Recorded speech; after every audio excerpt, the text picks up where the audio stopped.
Hello guys, good morning, welcome back to another blog. और guys अभी time हो गया है क्लास जाने का, तो मैं निकल रहा हूँ क्लास। एक्चुअली कल नाइट में बाहर के खाने के बाद पता नहीं मेरे को क्या होने लग रहा है।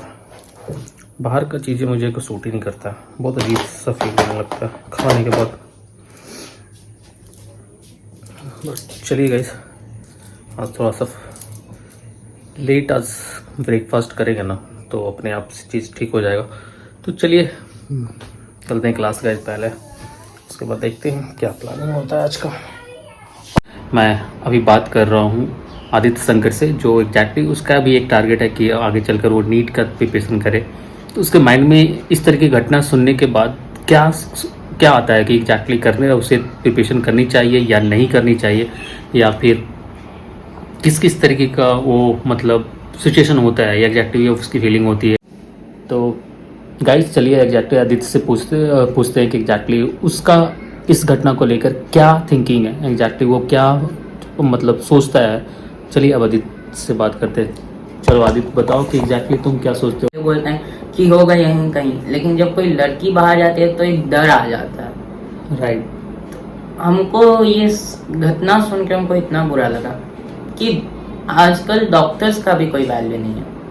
अभी हम एक वीडियो देख रहे थे यूट्यूब पे, वहाँ पे एक लड़की प्रोटेस्ट कर रही थी तो उसके साथ मिसबिहेव करने लगा पुलिस। वो तो पीसफुल प्रोटेस्ट कर रही थी, लेकिन तब भी उसके साथ ऐसा हुआ। तो हम लोग का देश जागरूक नहीं हुआ है अभी तक लड़कियों के प्रति। उनके हर एक के घर में कम से कम 2 या 3 लेडीज रहती हैं, लेकिन जो बढ़ती हैं हाँ खास करके। तो जैसे जो लोग भी किए होंगे। तुम्हारा भी एक टारगेट है कि एग्जैक्टली कि आगे चलकर नीट का प्रिपरेशन करें। तो अब इस तरह की घटना होने के बाद सुनने के बाद तुम्हें कैसा फील होता है, तुम्हें करना? हम एकदम नहीं करेंगे। जब आगे जाके मेरा कोई वैल्यू नहीं है, जब हम किसी का लाइफ बचा रहे हैं तब भी मेरा वैल्यू नहीं है, हम क्यों ऐसा काम करें? यहाँ इज्जत ही नहीं मिल रही, वो काम करके फायदा क्या? डॉक्टर्स इसलिए ना मशहूर थे क्योंकि वो लोगों की जान बचाते थे, उनको भगवान का दर्जा देता था लोग। आजकल जब डॉक्टर्स के साथ ऐसा है तो हम लोग क्यों बनेंगे डॉक्टर? मरने तो जिसको मरना है, जब हमारे साथ यही होगा तो मरने दो उन लोग को। गाइज आपको इस तरीके का सुने एक स्टूडेंट का, मैं जो क्लास 8-9 का स्टूडेंट है, वो इस तरीके का उनका सोच इस तरीके का हो गया है, खास करके ये घटना होने के बाद। मतलब जो बच्चा आने वाले टाइम पे 4 साल 5 साल के बाद वो नीट का प्रिपरेशन करना सोच रहा था, आज वो सोच रहा है कि एग्जैक्टली हमें वो चीज़ नहीं करनी है। तो गाइज ये एक बहुत बड़ा मैसेज है एग्जैक्टली हमारे समाज, हमारे सोसाइटी के लिए या हमारे गवर्नमेंट के लिए, कि आपको ऐसा लॉ लाना होगा जिससे मतलब ऐसा जो घटना जो हो रहा बार बार, निर्भया कांड हुआ, फिर एग्जैक्टली सुशांत केसेज हुआ, फिर कंटिन्यू। ऐसा नहीं है कि वो केसेस होने के बाद रुक गया है, वो कंटिन्यू चल ही रहा है। कि माँ इंस्टाग्राम पे आकर खुद बोली है कि एक शर्मनाक हादसा है।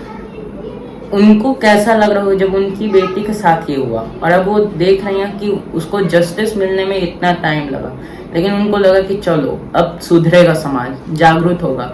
लेकिन अब फिर से हुआ तो उनको कितना चोट पहुंचा होगा। उनकी बेटी का मौत ऐसे ही जाया निकल गया। सबसे बड़ी चीज़ है हमारी कंट्री का प्रॉब्लम क्या है ना, कि जस्टिस मिलने में बहुत टाइम लगता है। हम मानते हैं कि एग्जैक्टली हम लोग एक डेमोक्रेटिक कंट्री में, और डेमोक्रेटिक कंट्री में हमारे रूल के अकॉर्डिंग चलना पड़ता है। बट ऐसे दरिंदे लोगों के लिए कैसा रूल भाई? ये जो रूल है उसको कुछ टाइम के लिए भूला जा सकता है, भूल के उसको एग्जैक्टली एक रोड पे खड़ा करके डायरेक्टली शूट किया जा सकता है। ऐसा रूल आदि ऐसा नहीं किया जा सकता, पता है ऐसा नहीं हो सकता। बट गवर्नमेंट को ऐसा रूल लाना चाहिए कि उसे 2 से 3 दिन के अंदर मतलब कंफर्म हो जाए कि ये बंदा ही इन्वॉल्व है इस चीज़ों में, तुरंत फांसी दे दो। कोई मतलब उसके लिए कोई रहम की बात नहीं होनी चाहिए। सबसे बड़ी गलती ममता बनर्जी जी की है, सबसे पहले हम ये बोलना चाहेंगे। वो खुद एक लेडीज है, सबसे पहली बात। और दूसरी लेडीज के साथ हुआ, जिस हॉस्पिटल में ये कांड हुआ था, उसमें वो लोग देख रहे कि जो लोग किया ये हादसा 10 से ज्यादा है, 1 से भी ज्यादा हम नहीं बोलेंगे, 10 से ज्यादा है डॉक्टर्स, मेल डॉक्टर्स के साथ बैठ के ये लोग जा रहे हैं, और वो CCTV फुटेज हटा दिया।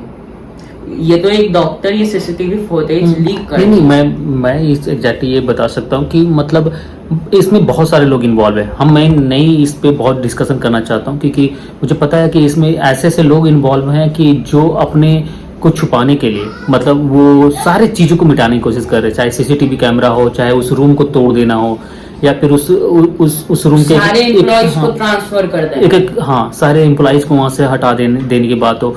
तो ये सारी चीजें हो रही हैं, ऐसा नहीं है, वो सारे पूरे देश को दिख रहा है ये चीजें कि इसको छुपाने के लिए क्या क्या नहीं किया जा रहा है। यहाँ तक कि न्यूज में भी जैसे वर्नाकुलर प्रेस एक्ट लाया ब्रिटिश कि आप कोई भी चीज नहीं बोल सकते हैं फ्रीली, अब वो एक्ट ना लाकर भी उस एक्ट का यूज किया जा रहा है। इसके लिए इंडिया प्रोटेस्ट किया लेकिन लेट से किया, लेकिन सफलता मिली। लेकिन अभी जो Mamata Banerjee as a monarchy अपना स्टेट को चला रही है, जैसे नॉर्थ कोरिया में चलाता है, चाहे कुछ भी हो उसको कुछ नहीं फर्क पड़ता, वैसे ही अभी ममता बनर्जी अपना स्टेट को चला रही है। तो इसका रिजल्ट क्या चाहिए तुम्हें गवर्नमेंट से? हमको चाहिए कि वो रिजाइन दे या फिर 4 दिनों के अंदर एक हम लोग को सेटिस्फाइड आंसर दे और उन सारे क्रिमिनल्स को लाया जाए, दिखाया जाए, और इसका पूरे टीवी न्यूज पे हर दिन चले ये न्यूज, और जल्द से जल्द उनको फांसी। हाँ फांसी क्या, डायरेक्ट जैसे ही शूट एट साइट का ऑर्डर, इनकाउंटर डायरेक्ट, जैसे मिले वैसे मार दो। और इस एक्चुअली इस न्यूज को दबाने की बहुत कोशिश की जा रही है, इस न्यूज को दबाने की बहुत कोशिश तो की जा क्या रही है। तुम जनता से क्या अनुरोध करोगे? ज्यादा से ज्यादा इसको अपने दोस्तों में फैलाएं। जब आप लोग इतना फालतू का बात अपने क्लासरूम में कर सकते हैं या सोशल मीडिया पे आप इतना टाइम बिताते हैं, तो 10 मिनट आप इसको जागरूक करने में दीजिए ताकि हर घर तक ये बात पहुंचे। जैसे मेरा ही स्कूल था, हर एक दिन सब बच्चा खुश हंस के आता था, लेकिन जब हम देखे थे अपने लास्ट सैटरडे को हम जब मिले थे सबसे, हम देख रहे हैं कि सब चुप है। हमको भी पता था क्यों चुप, हम जाके बात किए तो सबको इस डॉक्टर रेप केस के बारे में इतना बुरा लगा, सुनकर ही बुरा लगा कि सब एकदम सहम गया। जो लोग डॉक्टर का प्रिपरेशन या पुलिस का बनने वाले थे वो सब अब बोलने से घबरा रहे हैं कि हमको बनना क्या है। बहुत मतलब एक ऐसी मतलब घटना मान सकते हैं जिसको बोल सकते हैं कि मतलब इंसान तो नहीं है, वो प्रॉपर दरिंदे लोग हैं जिसको लिए कोई किसी टाइम लेने की जरूरत ही नहीं है। मतलब साइड का ऑर्डर उन्हें मिलना चाहिए, इसमें कोई टाइम वेस्ट करने की जरूरत नहीं है। हमारा लॉ जो है ना वो बहुत ही स्लो वे में काम करता है, और जब तक इस चीज़ को सजा मिलेगा तब तक पता चलेगा कि ये 15-20 साल खत्म हो चुका है। भाई ऐसे लोग तो को पता है, जो क्राइम कर रहे हैं उनको पता है कि एग्जैक्टली कुछ नहीं होने वाला है। ये ज़्यादा से ज़्यादा क्या होगा, जेल में जाएंगे, आराम से मस्ती करेंगे और आराम से वहाँ बैठ कर रोटी तोड़ेंगे। भाई किस लिए टाइम देना है उसको, डायरेक्टली उनको फांसी दीजिए। ये हमारा जो कॉन्स्टिट्यूशन था बहुत साल पहले के हिसाब से बना था। आजकल मोबाइल में वेरिएशन आ रहे हैं, सेलफोन्स टीवीज में वेरिएशन आ रहे हैं। पहले टीवी चलाने के लिए 2-2 घंटे मेहनत करना पड़ रहा था। सब कुछ का वेरिएशन आ रहा है, सब कुछ नया होते जा रहा है, लेकिन हमारा जो गवर्नमेंट का लॉ है जो पहले था वो अभी भी सेम है। हाँ एग्जैक्टली मतलब लॉ को चेंज करना बहुत इंपॉर्टेंट है। बहुत सारे ऐसे लॉ है जो मतलब बहुत सालों से चलते आ रहा है, बट अब जो सिचुएशन है ना उनके अकॉर्डिंग मतलब सिचुएशन के अकॉर्डिंग चेंज चाहिए। अब ये जो चेंजेस था खास करके रेप केसेस को लेकर, इंडिया में निर्भया केसेस में बहुत बवाल हुआ था, लेकिन रिजल्ट क्या मिला? 6 साल तो बहुत बवाल हुआ, लेकिन उसके बाद जब ये धीरे धीरे दबता गया और फिर ये न्यूज बस एक दिन के लिए सब में ट्रांसफर हुआ। जब ये लोग जीता, अगर हार जाता तो इस केस के बारे में वापस बात नहीं होता, बोलता कि ये सब फेक था। तो और उसमें भी एक आदमी बच गया, उसको बोला गया कि वो नहीं था, वो माइनर था तो उसको छोड़ दिया गया, नाबालिग था। हाँ, exactly. माइनर को क्यों छोड़ना? अगर अभी नहीं, आप इस केसेस से कोई भी इन्वॉल्व हो, चाहे वो छोटा हो, माइनर हो या बैकवर्ड हो, कोई भी हो, सबको मारो, सबको। मतलब वो माइनर और बैकवर्ड और ये अरे बालिग और नाबालिग की बात ही नहीं हो रही है, वहाँ सिंपल सा बात हो रही है दरिंदगी की। और उस दरिंदगी के जो भी इन्वॉल्व है, चाहे वो कोई भी हो, चाहे बड़े से बड़े लीडर्स हो या नॉर्मल आदमी हो या फिर छोटे से छोटे लोग, किसी को भी छोड़ने की जरूरत नहीं है, उनसे जल्द फांसी देने की जरूरत है। और इस वीडियो को बनाने का हम दोनों का एग्जैक्टली मेन रीजन यही है कि गाइस इस चीज़ों को दबाने के लिए सोशल मीडिया पर बहुत सारे ऐसे मतलब चीज़ें की बात ही नहीं हो रही है। लोगों गवर्नमेंट को पता है, जो भी इस कांड को कर चुके हैं उनको पता है कि ये धीरे धीरे चुप हो जाएगा, कुछ सालों तक चलेगा लोगों का बोलना, उसके बाद बंद हो जाएगा। लेकिन गाइस सोशल मीडिया का पावर को इस बिल्कुल अपने जो पावर है ना उनको दिखाना है।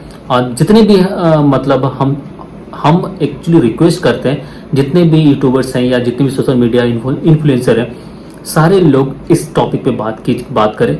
ये टॉपिक मतलब proper high court, supreme court और हमारे प्राइम मिनिस्टर, राष्ट्रपति तक जाए इस बात को और उसके बाद एक्शन लिया जाए, इस पे जल्द से जल्द एक्शन लिया जाए। इसमें मोदी जी को हम चाहते हैं, आदरणीय मोदी जी। भले वो बहुत कुछ कर दिया हमारे देश के लिए, लेकिन ये सब में अभी भी वो पिछड़े हुए हैं। ये सब में जैसे बस वो मर गई तो थोड़ा सा न्यूज आया तो वो आके बस बोल दिए कि शोक अपना प्रकट करनी थी, लेकिन ये कुछ नहीं बोले कि इन अपराधियों को जल्दी जल्दी पकड़ने को कोशिश किया जाएगा और उनको क्या सजा दी जाएगी। ये वो बोल रहे कि हाँ कोशिश रहेगी, हमारी पूरी कोशिश रहेगी अपराधियों को पकड़ने में, लेकिन ये नहीं बोला गया कि उनको डायरेक्ट मौत की सजा होगी। अरे जब नहीं अभी एक्चुअली 15 अगस्त को मैंने भी उनका थोड़ा सा मतलब मैंने जो भाषण था मैंने सुना, एग्जैक्टली वो भी चाह रहे थे कि ऐसा कुछ लॉ लाने की जरूरत है हमारी कंट्री में जिससे ऐसे लोगों को जल्द से जल्द फांसी दिया जाए। वो खुद की एज हम लोग अगर डेटा अपना देखें कंट्री का, तो 1 घंटे या 1 घंटा से ज्यादा में 6 लड़कियों का रेप हो जाता है पूरे इंडिया में। जितना देर में आप एक मूवी खत्म करिएगा 1 से 1.5 घंटा का, उतना देर में एक लड़की का रेप हो जाता है, 1 से ज्यादा। समझ सकते हैं इससे कि एग्जैक्टली हमारी कंट्री का सिचुएशन कैसा है गाइस। तो बहुत जल्दी एक नए और कड़े रूल लाने की जरूरत है जिससे ये इस तरीके के जो सोचने वाले लोग हैं ना वो कभी सोचे ही नहीं, और एग्जैक्टली उनको ऐसा होता भी है तो उनको जल्द से जल्द न्याय मिल सके। चलिए गाइस, वीडियो अच्छी लगी हो तो लाइक करिएगा, चैनल को सब्सक्राइब करके जरूर जाइएगा और वीडियो को ज़्यादा से ज़्यादा लोगों तक पहुँचाइएगा। बाय बाय, टेक केयर, मिलते हैं नेक्स्ट वीडियो।